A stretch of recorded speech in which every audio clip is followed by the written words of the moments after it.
Hello, Envirolaser. Today I am at Carleton University. I'm currently walking to the room where I will be interviewing somebody very, very special. And we're coming up just to the room right about now, and look who it is. Look who it is.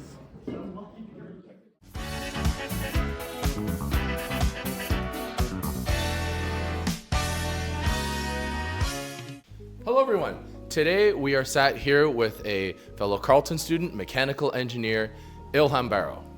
Hi guys, nice to meet you all. Let's get right into it. So specifically, what allured you into getting into like 3D printing and like manufacturing at home? Honestly, I would say that like as a kid, you saw the videos of 3D printers, but they used to be kind of so expensive. And then I saw that you and Ray had some and I was like, it's achievable now, especially with like a co-op and disposable income. So I was like, let me try to put a lot of my ideas to life because I really love CAD. So it's so great to be able to print what I've made in CAD. So far, what have you made with your printers? For my living room is like we had a lot of clutter on like the dining room table. I just made like a little shelf, like a pull-out shelf. And then, it did take a lot of filming. I probably could have made it more efficient, but it was like one of the earlier days. Mm-hmm. And it's just like, I put a little bit of cute designs on the side to make it look a bit more, living room friendly, I guess. And all it does is it just drags out. We put all of our junk in there and then close it up and then the living room looks clean. Yeah, so it's like a catch bowl. Yeah, that's cool. So I know we're not at your house at the moment, but is there anything in this engineering bay that you made in particular that you'd like to show the audience? Yeah, actually. All right. So this is one. Conveniently, only the middle finger is on. No, okay, my bad, guys, my bad. Apologies. But this is from the summer. Right now we have a nicer prototype out there, and I'm very much more proud of that one because the team worked together for it. But in the summer, we were kind of desperate to get some progress for BioCare since we're a new club, and we really want to have a prototype to show everybody. And I designed this one of these first generation palms. So as you can see, it's a bit like more boxy, but I am really proud of it because this took me a while to design and just in general, a lot of back and forth. And I would say like one of my more tough prints and orienting it and slicing it correctly just so that it looks good. And then the internal surfaces for the motor as well to be printed well. But I am proud of this, I would say. And also, it's purple. So it's a very nice purple, I'll give you that for sure. Yeah, I grabbed it from Envirolaser. So it was kind of like damn, this is the future kind of moment. It was the eureka moment for you, right? Yeah, and it was like, BioCare can, seriously prototype a proper prosthetic arm with this and like evolve our designs even further. Nice, solid. Yeah. So when you first started out 3D printing, what about it like surprised you? What kind of like jumped out to you when you first got your, you got the P1S? Yeah. Yeah, so what really like surprised you when you first got it? I would say, honestly, people warned me about, you're gonna have spaghettiing all the time, you're gonna have this all the time. And to Bamboo's credit, I did not have that often. Like that was what surprised me. I was like, wow, it printed overnight without any issue. But another thing that did surprise me, I guess, that actually something I had to consider for is like supports. Like the way that people kind of show it in like everyday TV life is that, the supports just snap right off. Like no, they kind of require some post-processing, especially if it's the same material and like the printing time, if it had more time to fuse together, it's not going to be as pretty. So I've definitely used that learning from that initial kind of observation to change how I slice things. So I would say that those are kind of things that I've noticed. Also, just in general, like it takes up more space than you think it would, but honestly, at the same time, it doesn't. Like once you're used to it in your house, it doesn't really show too much. So I would say those are kind of the things that I've learned and noticed since I've had a 3D printer. And so conveniently, that leads us into the next question is that, how has 3D printing kind of influenced your engineering journey or how you kind of approach design and problem solving? Yeah, I would say that material selection, beforehand, people would just say, we can 3D print it, like just as a prototyping phase. But sometimes like 3D printing isn't always the best option, but when you know when to use it, it can be all the more sweeter, if that makes sense. Like for example, there are certain things that in BioCare that we have that are 3D printed, and in reality they shouldn't be 3D printed because like they're load bearing parts, or like a dowel that bears a lot of like load as the elbow moves, for example. Even today we're talking about it, I was like, guys, why did we 3D print this? It's gonna snap. Like we need to get wood or metal or something that's a bit more strong. But for other areas, like for example, right now our palm is 3D printed, but it's able to mold around the different geometries that we have and the motor layouts that we have because it's super complex. So I would say that 3D printing has helped me judge the reality of kind of material selection and manufacturing more accurately.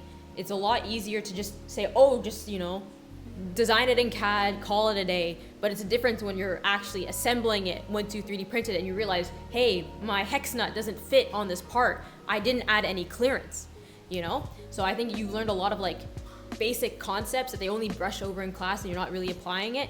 You learn it in your everyday kind of manufacturing world, and I think that's going to make me a better engineer, hopefully, when I get to the workplace, so that I know there's some real considerations that you have to take.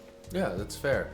And it's kind of also goes in that lifelong struggle between machinists and engineers, right? Because you have an engineer that builds a part that has, theoretically perfect tolerance, but you don't factor in the margin of error when cutting, or the filament expanding when you extrude, right? And so like on paper it should look fine, but then the machinist is a really pissed off guy now who's trying to make your part, but physically it cannot exist just because of the tools that exist. So I feel like, at least for us engineers, 3D printing is kind of really bridging the gap between the theory and the practical to allow for a greater cohesion between machinists and engineers, just because we understand each other so much better at that level. And I think it's going to propel us to make a lot more complex things and definitely shave down like work time for sure. Yeah, and I do think like engineers as a whole, you should everyone should try to get a 3D printer, or at least like just kind of woodworking or tinkering, because you're gonna learn these nuances in manufacturing and documentation once you get in there with your hands and try it, So I think that's a really good point that you made about bridging the gap, because honestly, like when I was on my co-op, I didn't really understand like the proper tolerancing in GD&T, and I learned that as I went on co-op. But even then, like some of those tolerances, I understand like it's in the industry you're allowed to go a bit finer on the tolerances, but they were crazy. Especially like, for example, as a Carleton student, you can't go up to the machine shop today and be like, I want like a 1,000 inch tolerance. They're gonna be like, get out the shop. So I don't know. I definitely think 3D printing brings us into reality, basically, of manufacturing. Yeah, for sure. Yeah. This is a call for everybody to start tinkering, start making things. It's cool, it's awesome, you'll learn something new. Get a printer, man. She said it. Get a workspace, get a printer. Change my life. Get a Bamboo Lab 3D printer. Come to Envirolizer. It's awesome, it's cool. Get an A1.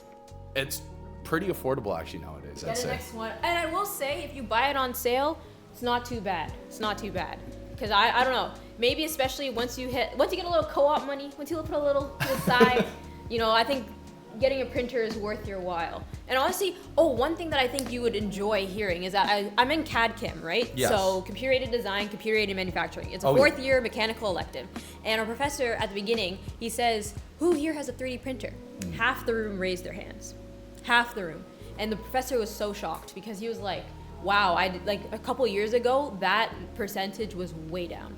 And he was like, I think you guys might have a more easier time decoding G code and working with that. Yes. And like actually the CNC machine code, he's like, it's kind of like, it's not exactly the same, but it is similar. Yes. So you might have an easier time. So in general, it is practical, especially if you're working with machinists. So Yeah, for sure. yeah, I'm very happy that I got mine. I'm glad to hear that you're liking it. When you walk around and you see like everyday objects just laying around, do you ever look at it and think, I could have designed that better, or like I could have just made that, Yeah, I would say a lot of like the fast fashion, the fast consumerism products that are like just thin plastic. I think to myself like, I probably could have designed that better because I would have made thicker walls. I would have made, material considerations, maybe printed out a better filament, or in general like a high quality filament, and that would have lasted longer than, some random plastic thing.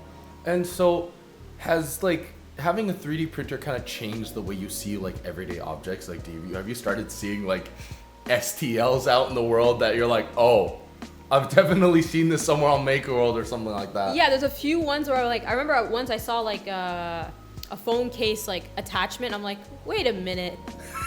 I think I saw that on Maker World. And I look on it, I'm like, yeah, I did.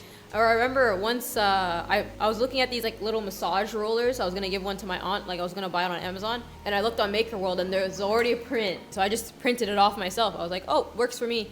But then the tolerance was off, so then I had to, go into CAD and tweak it a bit. But I would say it is a lot of these like niche items that are kind of like a one-off where you would have to go to the store or buy it or go online. If like you can just make it now. A shoehorn, like it was like what I can go online and buy it for what, $20, have it shipped, or I go to the store. Tax is not cheap nowadays, you know, and buy it again. But I could just print it, you know. 50 cents. 50 cents and then keep it forever. Yeah, and if it breaks, another 50 cents, you make a new one, right? Exactly. Yeah. So I think 3D printing can help in that area where it's like a lot of random items in the house, but you going out of your way to get it is a bit of an upfront cost where you could just make it and not spend that money. Fair enough. And so, like, what's a project that you haven't done yet because you're a little bit unsure? Like, not that it scares you, but it seems a little bit daunting to initiate. I have this little bad drone that I bought when I was younger, and I was hoping to potentially redesign its skeleton shell, but I don't know. I've been kind of worried to take it apart because I know that if I can't put it back together, I've kind of cooked it. So that's something that I really been meaning to try because I think I can optimize, you know, the arms and like reduce the mass a lot. But that's something that I would really want to try. And now that I'm learning about like topology optimization in CAD/CAM, I think, you know, that's something I can optimize and use everyday design softwares to improve. So that's something that I'm scared to try, but I really do want to try. Cool. Yeah. Fun little fact, actually.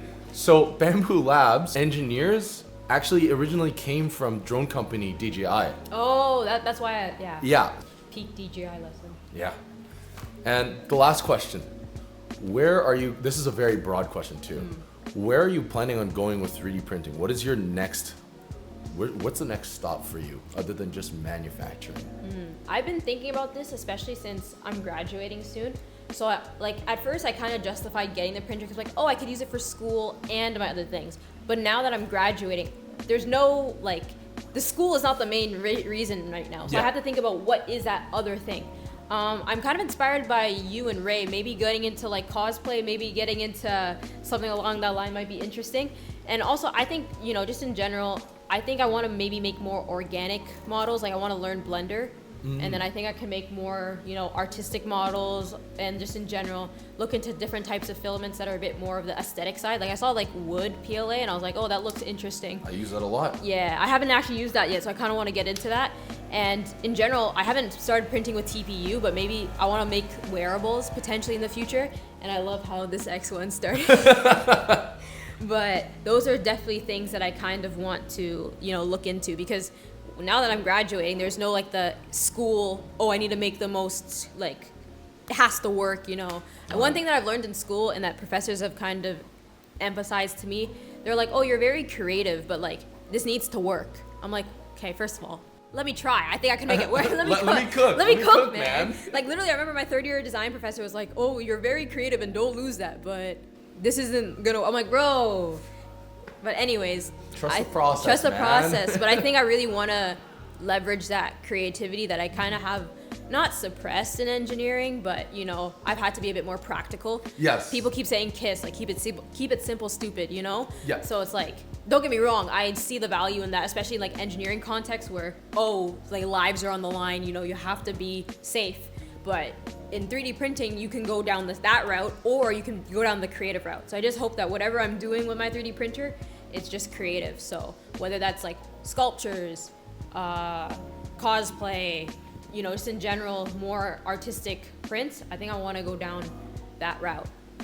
I would say it's more so like a global revolution more than just like a niche thing now. And I'm sure we both preach that everyone should have a 3D printer in their house, whether you know what to do with it or not, because you're gonna learn. Yeah, exactly. Once you get your hands on it, your print queue is gonna fill up because you're gonna find so many things that you're going to want to make or things that you're gonna find useful.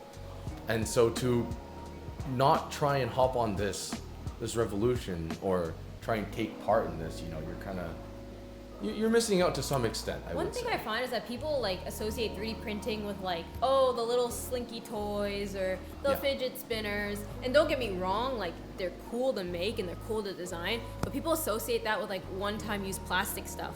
And that's not really where I think it's going. Like, I think people who don't really want to think about it, sure, that's what they'll use their printer for, but they're going to get bored of it fast. People who keep their printers and use it, like, for the long term, they know that they have to put in some mental work, some design. So I'm excited to see where people go with it. I'm excited to see where I go with it and where you guys go with it. But in general, I just don't think that people should associate 3D printing with that kind of stuff. Yeah, I think the vast majority is people who are designing, people that are prototyping. It'd be cool that, like, I know that there's definitely like some type of bio 3D printing in the future that I would love to research more, because that's kind of my interest and specialty, biomedical engineering. Well, I'm in mechanical, but I switched out of biomech, but everyone does. But in general, I do think that there's a future beyond just the one-time prints or the stuff that the toys that kids would throw away. So I just hope that 3D printing kind of drops that reputation soon. All right, so thank you so much for your time. It was a pleasure talking. It was a very, very insightful talk, actually. Thanks for having me. And if you guys don't know, Illhaam here is actually also a content creator. Go drop her a follow at Sparrow.Visions. Yeah. Sparrow.Visions on Instagram. She makes some really good videos. And yeah, I think I'll see you again in the BioCare episode, won't I? Yeah, BioCare episode. All right, thank you so much for watching. I hope you guys got some insight from this, and we'll see you guys in the next video. Bye, guys. Bye-bye.